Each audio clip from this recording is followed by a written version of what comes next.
महाकुंभ का मेला अपनी विशालता और आध्यात्मिक महत्व के लिए प्रसिद्ध है। लाखों श्रद्धालु यहाँ अपने पाप धोने और मोक्ष की कामना के साथ आते हैं। परंतु इस बार मेला एक अजीब और रहस्यमयी घटना का केंद्र बन गया। साधु, सन्यासियों और तांत्रिकों से भरा यह मेला अचानक चर्चा में आ गया जब पुलिस ने एक अघोरी साधु को हिरासत में लिया। साधु के पास से जब्त सामान ने सबको चौंका दिया। उस साधु की रहस्यमयी उपस्थिति ने लोगों का ध्यान आकर्षित कर रखा था। उसकी आंखों में एक गहरी चमक थी और चेहरा हमेशा ढका रहता था। उसके पास जो सामान था वह किसी साधारण व्यक्ति की समझ से परे था। एक दिन मेला क्षेत्र में गश्त लगाते हुए पुलिस को सूचना मिली कि एक साधु संदिग्ध गतिविधियों में लिप्त है। वह मेला क्षेत्र के एकांत कोने में, जहां आम श्रद्धालु भी कम जाते थे, गहरे ध्यान में बैठा हुआ था। उसके चारों ओर अजीबोगरीब आकृतियां मिट्टी पर उकेरी गई थीं। कुछ दियों में जलती हुई काली लौ और धुएं में मिलती जड़ी बूटियों की गंध से पूरा क्षेत्र रहस्यमय हो गया था। पुलिस ने साधु की इस असामान्य स्थिति को देखकर वहां तुरंत पहुंचने का फैसला किया। कहानी में आगे बढ़ने से पहले अगर आप भी भगवान को मानते हैं तो वीडियो को लाइक करके कमेंट बॉक्स में हर हर महादेव जरूर लिखिए। साधु गहरे स्वर में कुछ मंत्र पढ़ रहा था। उसकी आवाज इतनी गूंजदार और विचित्र थी कि वहां पहुंचते ही पुलिस वालों को असहजता महसूस होने लगी। जैसे ही पुलिस ने उसे रोका, उसने अपनी गहरी और चमकदार आंखें खोली। साधु की उपस्थिति में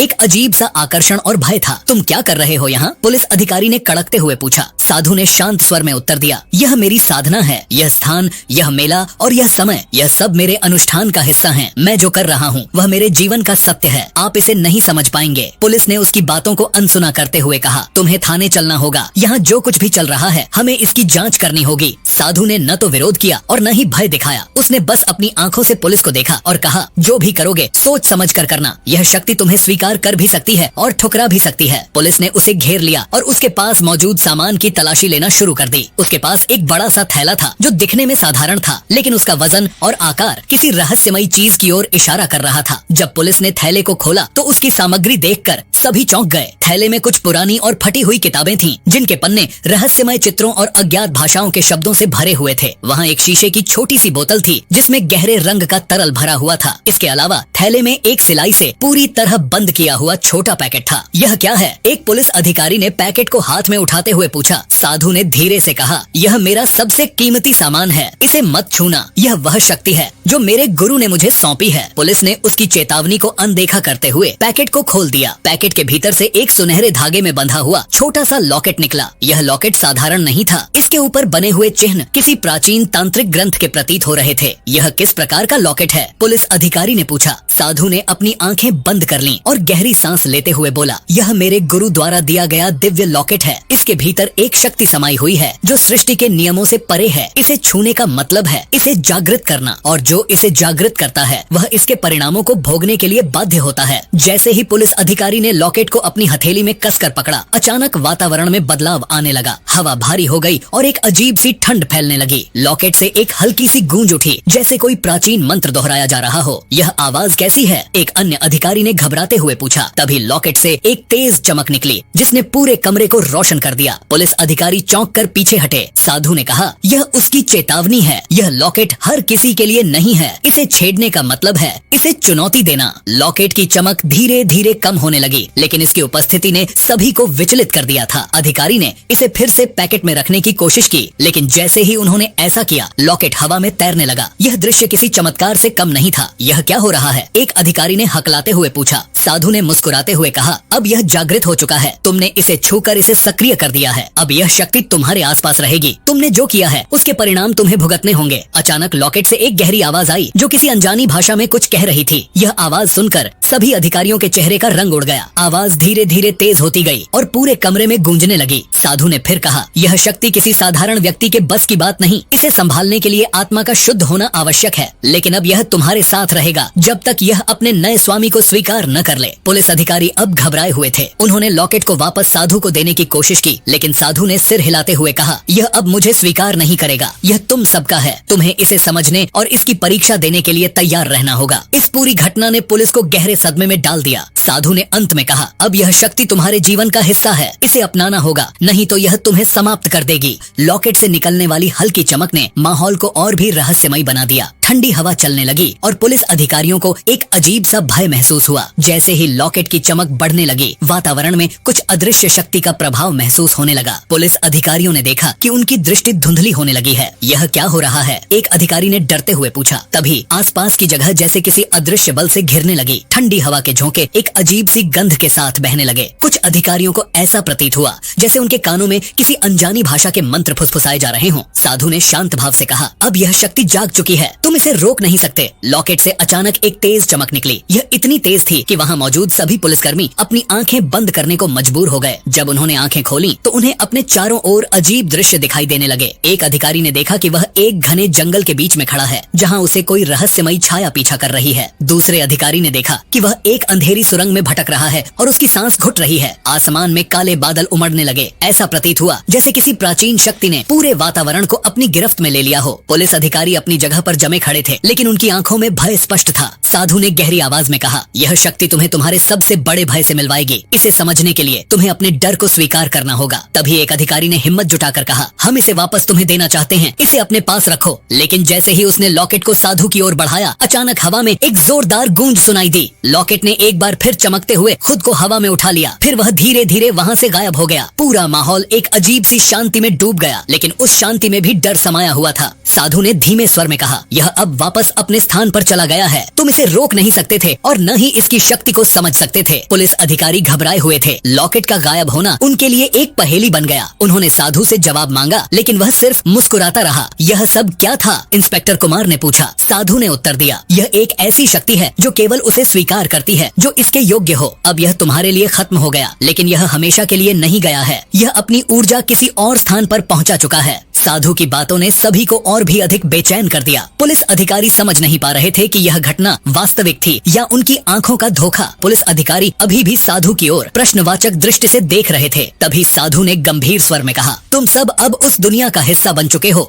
जिसे समझना हर किसी के बस की बात नहीं। यह शक्ति अब तुम्हारे भीतर है, लेकिन अगर तुम इसे पूरी तरह जानना चाहते हो तो तुम्हें मेरे साथ चलना होगा। कहाँ? इंस्पेक्टर कुमार ने साहस जुटाते हुए पूछा। साधु ने अपनी चमकती आंखों से उनकी ओर देखा और बोला, उस स्थान पर जहाँ यह शक्ति जन्म लेती है। लेकिन ध्यान रहे, यह यात्रा साधारण नहीं होगी। तुम में से कोई भी वहाँ से पहले जैसा लौटकर नहीं आएगा। एक अन्य अधिकारी ने डरते हुए कहा, अगर हम मना कर दें तो क्या होगा? साधु मुस्कुराया और बोला, तब यह शक्ति तुम्हें खुद खींच लेगी, लेकिन उस समय तुम्हारे पास कोई विकल्प नहीं होगा। बेहतर होगा कि तुम अपनी मर्जी से इसे समझने की कोशिश करो। पुलिस अधिकारियों में दुविधा थी। साधु के शब्दों में एक गहराई और अज्ञात डर समाया हुआ था। अंततः इंस्पेक्टर कुमार ने निर्णय लिया, हम तुम्हारे साथ चलेंगे। यह जानना जरूरी है कि हम किस चीज का सामना कर रहे हैं। अगर यह सचमुच खतरनाक है तो हमें इसे रोकना होगा। साधु ने एक गहरी सांस ली और धीरे से बोला, तो फिर चलो, लेकिन याद रखना, जो तुम देखोगे वह तुम्हारी कल्पना से परे होगा। तुम्हें अपनी आत्मा का सामना करना होगा। साधु ने जंगल की ओर इशारा किया। पुलिस अधिकारी उसके पीछे चल पड़े। जैसे जैसे वे आगे बढ़े, रास्ता घना और अंधकारमय होता गया। वातावरण में एक अजीब सी ठंडक फैलने लगी। पेड़ों के बीच से आती रहस्यमयी आवाजें उनके मन में डर पैदा कर रही थीं। क्या हम सही कर रहे हैं? एक अधिकारी ने फुसफुसाते हुए पूछा। इंस्पेक्टर कुमार ने दृढ़ता से कहा, हमें यह जानना होगा, कोई और रास्ता नहीं है। साधु ने उनकी ओर मुड़कर कहा, डरो मत, तुम जिस दुनिया में कदम रख रहे हो वहाँ भय ही तुम्हारा सबसे बड़ा दुश्मन होगा। अगर तुमने इसे पार कर लिया तो यह शक्ति तुम्हारी हो जाएगी, लेकिन अगर तुम हार गए तो यह तुम्हें हमेशा के लिए निगल लेगी। जैसे जैसे वे जंगल के भीतर बढ़ते गए, माहौल और भी रहस्यमय होता गया। जंगल में प्रवेश करते ही ऐसा लगा जैसे उन्होंने एक अलग ही दुनिया में कदम रख दिया हो। वहाँ की हवा में एक अजीब सी गंध थी, जैसे कुछ पुरानी और खतरनाक ताकतें जागृत हो रही हों। पेड़ों की शाखाएं इतनी घनी थीं कि सूरज की रोशनी जमीन तक पहुंच ही नहीं पा रही थी। पुलिस अधिकारी आगे बढ़ते रहे। जंगल के भीतर की खामोशी इतनी गहरी थी कि केवल उनके कदमों की आवाज सुनाई दे रही थी। रास्ते में कई बार उन्हें अजीब अजीब आवाजें सुनाई दी, जैसे कोई फुसफुसा रहा हो या उनकी हर हरकत पर नजर रख रहा हो। यह जगह तो पूरी तरह भूतिया लगती है, एक पुलिस अधिकारी ने डरते हुए कहा। साधु ने उसकी ओर देखते हुए कहा, यह सिर्फ शुरुआत है। यह जंगल प्राचीन तंत्र शक्तियों का केंद्र है। जो भी यहाँ आता है उसे अपने भीतर की सच्चाई का सामना करना पड़ता है। थोड़ी देर बाद वे एक खुली जगह पर पहुँचे। वहाँ एक खंडहर जैसी संरचना खड़ी थी। इस खंडहर के चारों ओर अजीबोगरीब चिन्ह बने हुए थे। जगह जगह पर मिट्टी के दीप जल रहे थे, जिनकी लौ अजीब सी नीली थी। यह वही स्थान है, साधु ने कहा। यहाँ वह शक्ति रहती है जिसे तुमने लॉकेट में महसूस किया था। यह तुम्हें तुम्हारे सबसे बड़े भय और सच्चाई से परिचित कराएगी। अब से तुम्हारी हर परीक्षा यहीं शुरू होगी। पुलिस अधिकारियों ने घबराकर एक दूसरे को देखा। खंडहर के भीतर प्रवेश करते ही उन्हें महसूस हुआ कि वहाँ की हवा और भी भारी हो गई है। ऐसा लग रहा था जैसे किसी ने उनका पूरा शरीर जकड़ लिया हो। खंडहर के बीचों बीच एक बड़ा सा पत्थर रखा था जिसके ऊपर अजीबोगरीब चिन्ह उकेरे गए थे। पत्थर से हल्की हल्की रोशनी निकल रही थी और उसके चारों ओर एक रहस्यमयी ऊर्जा का घेरा बन गया था। साधु ने पत्थर के पास जाकर अपनी आंखें बंद की और मंत्र पढ़ना शुरू किया। जैसे ही उसने मंत्रोच्चारण शुरू किया, पत्थर की रोशनी तेज होने लगी। पत्थर से निकलती रोशनी ने पूरे खंडहर को रोशन कर दिया। यह शक्ति जागृत हो चुकी है, साधु ने कहा। अब तुम्हें अपने भीतर झांकना होगा। यह शक्ति तुम्हारे भय को सामने लाएगी और तुमसे अपनी सच्चाई को स्वीकार करवाएगी। यदि तुम इसे सहन कर पाए तो यह तुम्हारा मार्गदर्शन करेगी, अन्यथा तुम यहाँ से कभी वापस नहीं जा पाओगे। जंगल की यह यात्रा अब एक नई और खतरनाक दिशा में बढ़ चुकी थी। पुलिस अधिकारी समझ नहीं पा रहे थे कि आगे क्या होने वाला है। उनके सामने अब उनके साहस और आत्मा की परीक्षा थी। साधु ने पत्थर के पास जाकर अपनी आंखें बंद कर लीं और गहरी आवाज में मंत्र पढ़ना शुरू किया। मंत्रों की गूंज ने पूरे माहौल को कंपा दिया। पत्थर के ऊपर बने चिन्ह धीरे धीरे चमकने लगे, मानो वे किसी प्राचीन तांत्रिक ऊर्जा को बुला रहे हों। साधु के चारों ओर एक अदृश्य ऊर्जा का घेरा बन गया और हवा में एक अजीब सी सरसराहट सुनाई देने लगी। जैसे ही मंत्रों का उच्चारण तेज हुआ, पत्थर के ऊपर से एक तेज रोशनी निकली और पूरे खंडहर में फैल गई। रोशनी इतनी तीव्र थी कि पुलिस अधिकारियों को अपनी आंखें बंद करनी पड़ी। लेकिन जब उन्होंने अपनी आंखें खोली तो उन्होंने देखा कि साधु के चारों ओर का माहौल बदल चुका था। पत्थर अब किसी सामान्य वस्तु जैसा नहीं लग रहा था, वह ऊर्जा का स्रोत बन चुका था। पुलिस अधिकारियों को अपने भीतर एक अद्भुत कंपन महसूस हुआ, जैसे कोई अज्ञात शक्ति उनके भीतर प्रवेश कर रही हो। उनमें से कुछ ने अपने डर के कारण पीछे हटने की कोशिश की, लेकिन उनके पैर मानो